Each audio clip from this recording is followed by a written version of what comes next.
दोस्तों नमस्कार। मैं हूं एक लेखक, मेरा नाम है विजय कुमार पाल और हम शुरू करते हैं अपने प्यारे नुन्नू के नाम से ये वीडियो। जो नुन्नू हमारा बहुत ही प्यारा प्यारा प्यारा प्यारा है हमारे घर का। तो दोस्तों आज हम बताएंगे, बहुत सारे लोगों को ये गलतफहमी है कि ब्राह्मण, ठाकुर या कायस्थ या अन्य जो जातियाँ जो ओबीसी, एससी, एसटी में नहीं आती उनको रिजर्वेशन नहीं है। लोग आपको गुमराह करने की कोशिश करते हैं। सर्वश्रेष्ठता का अहंकार दिमाग में उनके भरा हुआ है, लेकिन वास्तव में जनरल कास्ट के लिए भी 10% रिजर्वेशन है। और जनरल कास्ट के लिए जो 10% रिजर्वेशन है उनकी आबादी से थोड़ा कम हो सकता है, लेकिन जो 40% हिंदू आबादी है उसके लिए सिर्फ 27% अब रिजर्वेशन है। और हिंदू जो पिछड़ों में हिंदू हैं उनको 27, यानी कि उनको उनकी आबादी 40% जो आबादी है उससे 19%, 19% रिजर्वेशन कम मिल रहा है। लेकिन जो जनरल कास्ट थी, जो पहले अंडर रिजर्वेशन नहीं थी मोदी सरकार से पहले, उनको 10% रिजर्वेशन मिल रहा है, जबकि उनकी आबादी 12-13% है। यानी कि वो 2-3% अपना लॉस कर रहे हैं, जबकि ओबीसी 17 कितना है इनका 19% लॉस कर रहे हैं। जहाँ तक क्राइटेरिया की बात है, ओबीसी और जनरल का क्राइटेरिया एक जैसा ही है। जिसकी 8 लाख से कम इनकम है वो ही ओबीसी और जनरल, यानी कि ब्राह्मण, राजपूत, कायस्थ आदि, और ओबीसी में बहुत सारी जातियाँ हैं, उसके लिए अप्लाई कर सकता है। यानी कि यहाँ क्रीमी लेयर है। और मज़े की बात है, एसटी ओबीसी के लिए कोई क्रीमी लेयर नहीं है। सवाल ये पैदा होता है कि एसटी अगर आईएएस बन जाए, एससी आईएएस बन जाए, या बहुत पैसे वाला हो, बिजनेसमैन हो, उसका लड़का भी रिजर्वेशन का लाभ लेगा, क्योंकि वहाँ क्रीमी लेयर नहीं है। यही अनजस्ट है, यही असमानता है, यही अन्याय है ओबीसी और जनरल कास्टों के लिए, कि उनके रिजर्वेशन में क्रीमी लेयर डाल दी गई है। और जो क्रीमी लेयर वाले हैं, यानी अमीर लोग हैं, या 8 लाख से जिनकी इनकम ज़्यादा है, आजकल 8 लाख भी बहुत अमीरी का पैमाना नहीं है, लेकिन ठीक ठाक है, उनको रिजर्वेशन का लाभ नहीं मिलेगा। उससे कम वालों को लाभ मिलेगा। एक शेड्यूल कास्ट चाहे कितना करोड़पति अरबपति हो, लगातार आईएएस बनते जाएं उसके घर में, लेकिन फिर भी उसको क्रीमी लेयर में नहीं है, उसको आरक्षण का लाभ मिलेगा। ये जो अन्याय एसटी और ओबीसी के साथ चल रहा है, इस अन्याय को ख़त्म करने की ज़रूरत है। और मेरे एक बात समझ में नहीं आती, ओबीसी और जर्नल के साथ जो अन्याय हो रहा है उसको जर्नल तो समझता है, जर्नल तो फाइट कर रहा है उस चीज़ के लिए, लेकिन ओबीसी पता नहीं क्यों शेड्यूल कास्ट नेताओं के पीछे लगे रहते हैं बहुजन के नाम पर। अरे भाई, तुम बहुजन किधर हैं? हम तो सताए हुए लोग हैं। सामान्य कास्ट और ओबीसी कास्ट के लोग तो रिजर्वेशन के सताए हुए लोग हैं। तो फिर हम मायावती, चंद्रशेखर रावण को नेता क्यों माने? वास्तव में ऐसी कोई वजह नहीं है कि हम जो एससी में लोग आते हैं या एसटी में लोग आते हैं उनको अपना नेता माने। वैसे जो एसटी से बुद्धिस्ट बन गए, एससी से ईसाई या बुद्धिस्ट बन गए या विधर्मी हो गए, वो लोग भी रिजर्वेशन का लाभ ले रहे हैं। यहाँ यही पोजीशन है, जो जर्नल से मुस्लिम बन गए, राजपूत मुस्लिम या दूसरे मुस्लिम, उनको रिजर्वेशन का लाभ। पिछड़ी जातियों में 6% मुस्लिम रिजर्वेशन का लाभ दे रहे हैं, जब ये 52% होते हैं। तो दोस्तों मेरी समझ में नहीं आती, क्या OBC caste, general caste, schedule caste का अपना नेता माने, जबकि उनके पैरों पर कुल्हाड़ी ये डॉक्टर बी आर अम्बेडकर की, जो उन्होंने संविधान लिखा नहीं, उसको ड्राफ्ट किया, लिखा तो बी एन राव ने था। इतनी असमानता दी कि एससी एसटी के लिए कोई क्रीमी लेयर नहीं, उनको कहते हैं कोई सताए हुए लोग हैं, उनका सोशल स्टेटस खराब है, उनको इंटरव्यू में फेल कर देंगे। मैं पूछना चाहता हूं, जिनकी 8 लाख से ज़्यादा इनकम है, वो तो एक बाउंड्री लाइन होगी, तो डिमार्केशन हो गई, 15% लेना ही है, 7.5% उनको देना ही है एसटी को। तो फिर ये ओबीसी और सामान्य जातियों के लिए, ओबीसीयों में गुजर भाई भी आते हैं, जो बड़े राम कुमार भाटी जो समाजवादी का प्रवक्ता है, और अखिलेश यादव जो पीटीए पिछला दलित अल्पसंख्यक नाम की एक फैलेसी चला रहा है, एक बहरूपियापना चला रहा है, मैं उससे पूछना चाहता हूँ कि पिछड़ा दलित के साथ क्यों जाए, दलित को नेता क्यों माने, जबकि दलित को तो क्रीमी लेयर नहीं है और पूरा आरक्षण मिल रहा है, और ओबीसी और जर्नल को उनकी आबादी के हिसाब से पूरा आरक्षण भी नहीं मिल रहा। फिर मायावती को क्यों नेता माने, चंद्रशेखर रावण को मैं नेता क्यों माने? जो ओबीसी चंद्रशेखर रावण को और मायावती को या काशीराम को अपना नेता मानते हैं, वो सर्टिफाइड अज्ञानता के भंवर में फंसे हुए हैं, मूर्खता की पराकाष्ठा को पार कर चुके हैं। दलित नेताओं ने कभी कहा है कि जर्नल को और ओबीसी को उनकी आबादी के आधार पर आरक्षण मिले? तो दोस्तों, आपको समझना चाहिए कौन आपका हितैषी है, कौन आपका शुभचिंतक है। दलित नेता कभी भी ओबीसी और जर्नल के हितैषी नहीं हो सकते। आज समाज को इसको समझने की ज़रूरत है, और सामान्य जो अब जिनको 10% इकोनॉमिक वीकर सेक्शन को आरक्षण मिला है, इसलिए ओबीसी के वीकर सेक्शन जिनकी 8% 8 लाख से कम इनकम है, उनको आरक्षण मिला है। उनको ये समझने की ज़रूरत है कि दलितों को हम अपनी लीडरशिप क्यों दें, उदित राज को हम अपना लीडर क्यों माने, रामविलास पासवान के बेटे चिराग पासवान को अपना लीडर क्यों माने। कोई आवश्यकता नहीं है इनको लीडर मानने की। क्यों? इन्होंने कुछ ऐसा ही किया ही नहीं है हमारे लिए, न भीमराव अम्बेडकर ने किया है। एक मूर्ख मेरे को बोल रहा था, सुशील नाम का मूर्ख, कि बाबा साहब ने आपको पढ़ने का सिखाया। वो बाबा साहब हमारे आइडियल ही नहीं है। हमारे आइडियल तो देवी अहिल्याबाई होलकर, शिवाजी राजे, राणा सांगा हैं। क्या ये सारे अनपढ़ थे?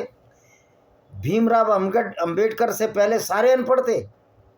मैं मानता हूँ ये छुआछूत हुआ लोगों के साथ, लेकिन वैदिक सनातन धर्म में तो कोई छुआछूत थी नहीं। तो फिर जिन लोगों ने छुआछूत किया वो तो राक्षसी प्रवृत्ति के लोग हैं। वो सही मायने में सनातन वैदिक धर्म ही नहीं है, चाहे वो किसी भी जाति के हों, चाहे वो ब्राह्मण हो, बनिया हो, ठाकुर हो, पाल हो, यादव हो, जो भी XYZ जितनी भी जाति हैं, अगर छुआछूत मानती हैं तो सही मायने में उनको सनातन वैदिक धर्म की समझ ही नहीं है। वो अज्ञानी है और मूर्खता की पराकाष्ठा को पार कर चुके हैं।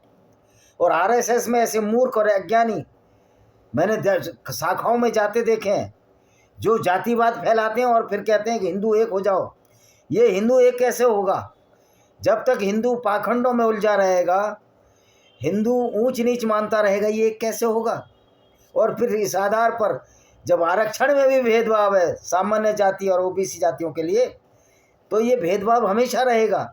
तो फिर हम मायावती और चंद्रशेखर रावण को और अद्वित राज को, जो भी ओबीसी और जर्नल अपना नेता मानता है, वो अपनी मूर्खता की पराकाष्ठा पार किए हुए पता नहीं कितना गांजा कितने टन गांजा पीकर वो इस तरह की बातें करता। और अखिलेश यादव को ये मालूम नहीं है कि किस तरह पिछड़ों के साथ और सामान्य जर्नल कास्ट के साथ आरक्षण के नाम पर उनके साथ अन्याय हो रहा है। उस अन्याय के लिए आपको बोलने की आवश्यकता है। तो किसी भी ओबीसी को और जर्नल को, किसी भी पिछड़े और आदि किसी भी SC ST को अपना नेता मानने से पहले 100 बार सोचना चाहिए। वास्तव में हमारे हकों पर डाका डाला जाता रहा है, लेकिन कोई बोलने को तैयार नहीं है। एक IAS शेड्यूल कास्ट का बेटा IAS का एग्ज़ाम दे सकता है, लेकिन एक ओबीसी और जनरल का बेटा अगर IAS बन गया या क्लास 2 अफसर में चला गया तो उसकी संतानें ओबीसी या जर्नल का लाभ नहीं उठा पाएंगी, क्योंकि वो क्रीमी लेयर से बाहर हो चुके हैं। तो क्या शेड्यूल कास्ट में सारे ही गरीब हैं? सबकी 8 लाख से कम इनकम है। आदिवासियों की सबकी 8 लाख से वार्षिक इनकम कम है। अगर तुम ऐसा सोचते हो तो तुम्हारी इनकम कम है तो वास्तव में तुम दरिद्र ही रहोगे, क्योंकि आपकी सोच जब नेगेटिव हो जाती है तो आपको आगे बढ़ने के अवसर नहीं मिलते। आप कमज़ोर हो जाते हैं, कायर हो जाते हैं, पढ़ना लिखना छोड़ देते हैं। आरक्षण की बैसाखी हमारे दलित भाई और आदिवासी भाइयों को कमज़ोर और निस्तेज कर रही है। और आरक्षण की बैसाखी ओबीसी और जर्नल को जो 10% 27% मिला है उनको निस्तेज कर रही है, और आगे आने वाली पीढ़ियां हमारी बर्बाद हो जाएंगी। भविष्य बहुत अच्छा नहीं है। लेकिन यहाँ पर सबसे ज़्यादा अन्याय जर्नल सामान्य वर्ग और ओबीसी कास्टों को झेलना पड़ रहा है, जिनके पास क्रीमी लेयर नहीं है और उनका आरक्षण उनकी आबादी के अनुसार कम है। तो क्या हम दलितों को अपना नेता मान लें जो इस पर बात नहीं उठाते? चंद्रशेखर रावण हमारा नेता कैसे हो सकता है? ये सामान्य वर्ग और ओबीसी जातियों को सोचने की जरूरत है। हमारे लीडर वही हो सकते हैं जो हमारी बात करेंगे। तो मायावती, चंद्रशेखर रावण को जो ओबीसी या सामान्य लोग अपना नेता मानते हैं, वो अपने लोगों को धोखा दे रहे हैं, मूर्खता की पराकाष्ठा को पहुंच चुके हैं। ऐसा लगता है टनों गांजा पीकर वो रहते हैं, उनको वास्तविकता का कोई आभास नहीं है, एक आभासी दुनिया में रहते हैं। वो दुनिया जो उनकी बनाई हुई है, वो built castle in the air हवाई किले बना रहे हैं। और मायावती बहन जी के पीछे, चंद्रशेखर रावण जैसे के पीछे जो अराजकता फैला रहा था, चंद्रशेखर और मायावती ने भी बहुत सारी अराजकता फैलाई। अब इनकी औकात सामने आ गई है, एक एमएलए बचा है। और शेड्यूल कास्ट की लीडरशिप हम क्यों माने? ये तो अपनी कहीं सीट जीत नहीं सकते अपने दम पर। लीडरशिप उसकी मानी जाती है जिसकी आबादी ज़्यादा हो, जो सक्षम हो, जो पढ़ा लिखा हो। इस मायने में शेड्यूल कास्ट से ज़्यादा जर्नल और ओबीसी ज़्यादा सक्षम है। तो लीडरशिप सक्षम व्यक्ति की होती है या उस व्यक्ति की होती है जिसका समाज अपने दम पर एक सीट नहीं निकाल सकता? आदिवासियों का रिजर्व अगर सीट ना हो, शेड्यूल कास्ट की रिजर्व सीट ना हो, ये एक सीट नहीं निकाल सकते। वो एक अलग चीज़ हो गई। चलो सीट निकाल रहे हैं, अच्छी बात है, इनको रिजर्वेशन, इनको रिप्रेजेंटेशन मिल रहा है, लेकिन क्या ये लड़े हैं कभी ओबीसी और जर्नल के हितों के लिए? कभी नहीं लड़ेंगे। बल्कि ये तो गालियां देते रहते हैं। ये तो कहते हैं ओबीसी तो राम के और उसके पाखंड में उलझे रहते हैं। तो क्या तुम पाखंडी नहीं हो? तुम बुद्धिस्ट बन गए तो फिर तुम शेड्यूल कास्ट कहाँ रह गए? और तुम बुद्धिस्ट और नौकरियाँ तुम शेड्यूल कास्ट के नाम से रह रहे हो। ईसाई बन गए आदिवासी, वो नौकरियाँ आदिवासी के नाम से रह रहे हो। तो जो तुम में धूर्तता की जो पराकाष्ठा भरी है, तो तुम धूर्त नहीं हो। लेकिन हाँ, जर्नल कास्ट और ओबीसी कास्ट सामान्य तौर पर मूर्ख है, क्योंकि वो इस पेज को, इस कड़ी को समझ नहीं पा रहे। और मायावती और चंद्रशेखर रावण की जय जयकार मचाए हुए हैं। भाई शेड्यूल कास्ट वोटों से ना ओबीसी जीत सकता ना जर्नल जीत सकता, फिर इनकी जय जयकार क्यों? इनकी लीडरशिप क्यों? ये तो हमारे हितों के लिए कभी नहीं लड़े। फिर अम्बेडकर हमारे आदर्श क्यों? हमारे आदर्श अम्बेडकर क्यों होंगे? अम्बेडकर से भी पहले क्या ये राजा महाराजा पढ़े लिखे नहीं थे, अनपढ़ थे? और अम्बेडकर की तो सारी थर्ड डिविजनर है वो। उसने ऐसा क्या कर दिया, उसने संविधान भी नहीं लिखा। अब तो ये साबित हो गया है। तो हम ओबीसी और जनरल कास्ट वालों को समझना होगा कि हमारी लीडरशिप, हमारी लीडर मायावती नहीं हो सकती, चंद्रशेखर रावण नहीं होते। हमारे लीडर अपने सामान्य और ओबीसी हो सकते हैं। और ये ओबीसी को जो 93 से पहले सामान्य जाति में आते थे, ये दलित नेताओं की काटने की चाल है, उनको मूर्ख बनाकर। और बहुजन के नाम पर दलित मायावती और चंद्रशेखर रावण नेतागिरी करे, ये नहीं हो सकता। ना तो ओबीसी मूर्ख है, ना सामान्य वर्ग वाला जो अब रिजर्वेशन के कैटेगरी में आ गए वो इतना मूर्ख है। आशा है कि ये वीडियो आपको समझ में आएगा, आप अपने ज्ञान और विवेक का इस्तेमाल करेंगे और मायावती और चंद्रशेखर रावण की लीडरशिप को मानने से इनकार करेंगे। लानत है अगर हम चंद्रशेखर और मायावती को लीडर माने, जो कि हमारे हितों की कभी बात कर ही नहीं सकते। तो अम्बेडकर ने कौन सी बात की थी? और फिर ओबीसी में जो जातियाँ आती हैं उनके तो राजे महाराजे रहे, सबके राजे महाराजे रहे, जर्नल वालों के राजे महाराजे रहे। फिर तुम कैसे पिछड़े हो? और फिर क्यों तुम उनकी लीडरशिप कर रहे हो? जो जातियों के नाम पर हमको डिग्रेड करने की कोशिश कर रहे हैं, उन जातियों को डिग्रेड करने की कोशिश कर रहे हैं जिनके राजे महाराजे रहे। हम क्यों बहुजन हैं? हम तो बहुजन नहीं है। हमारे तो लोगों ने राज किया है, जाटों ने, गोल्डरियों ने, गुजरों ने, अहीरों ने, राजपूतों ने, पासियों ने तो राज किया है। तो फिर हम इनकी लीडरशिप क्यों माने? ये हमको सोचना होगा। इसी के साथ हम इस वीडियो को विराम देते हैं। वंदे मातरम, जय हिंद, आपका दिन शुभ हो।